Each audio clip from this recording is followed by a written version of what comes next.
Hi, I'm here today with Blair from Brava discussing leadership development and the new leadership assessment tool, BravaTrack. Blair, welcome. Thank you. So what are the common issues in terms of leadership capability? Well, Dan, what I hear from senior managers is they perceive that first-line managers are typically lacking in leadership capability. And they view them as good at process, but not so good at leading people. And the evidence within organisations tends to stack up to confirm that. What I notice is that across an organisation, there'll be quite significant performance variations between teams which are led by different managers. What I also notice is that some frontline teams miss targets, even though they've got great training in place and they've got effective management processes in place. I see, particularly from HR managers, I hear that the organisational culture or employee engagement surveys are delivering results which are much lower than desirable.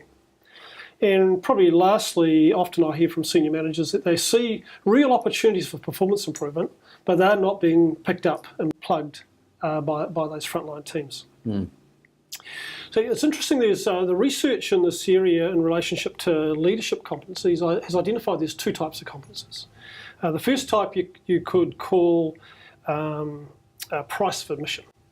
And those, by price of admission I mean, really you need to have these competencies to get the role of managing people.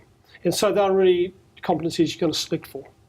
But there's also other types of competencies which are referred to as competitive edge competencies. And those are ones that mostly it's difficult to find people who already have them. You have to develop them in people. And it's interesting, there's a few organisations who do research in this area. One of them is an organisation called the Centre for Creative Leadership, and another is a company called Lominger. And what they've noticed is the gaps in leadership capability are around these competitive edge competencies. And over the last 16 years, in the work we've done with organisations across New Zealand, Australia, and Asia Pacific region, what we've noticed is the same gaps in these areas. And those areas are things like leading people, inspiring commitment and motivating others, managing change, developing direct reports, confronting people in terms of their performance, building effective teams and establishing capabilities. Those will be the core gaps in terms of leadership capability. Very interesting.